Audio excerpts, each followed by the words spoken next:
زکوٰۃ میں کوتاہی پر ہولناک عذاب۔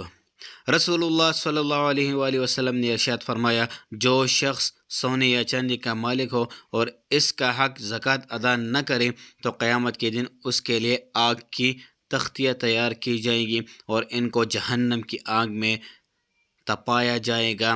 پھر ان سے اس شخص کا پہلو، پیشانی اور کمر داغ دی جائے گی۔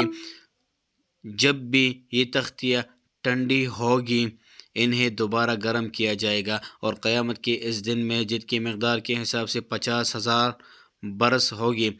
فریضہ زکوٰۃ میں کوتاہی کرنے والے کے ساتھ درجہ بالا ہولناک عذاب بار بار دہرایا جائے گا۔ زکوٰۃ میں کوتاہی پر ہولناک عذاب۔ رسول اللہ صلی اللہ علیہ وآلہ وسلم نے ارشاد فرمایا، جو شخص سونے یا چاندی کا مالک ہو اور اس کا حق زکوٰۃ ادا نہ کرے تو قیامت کے دن اس کے لیے آگ کی تختیاں تیار کی جائیں گی اور ان کو جہنم کی آگ میں تپایا جائے گا۔ پھر ان سے اس شخص کا پہلو، پیشانی اور کمر داغ دی جائے گی۔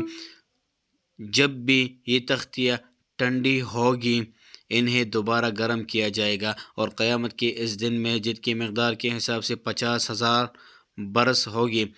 فریضہ زکوٰۃ میں کوتاہی کرنے والے کے ساتھ درجہ بالا ہولناک عذاب بار بار دہرایا جائے گا۔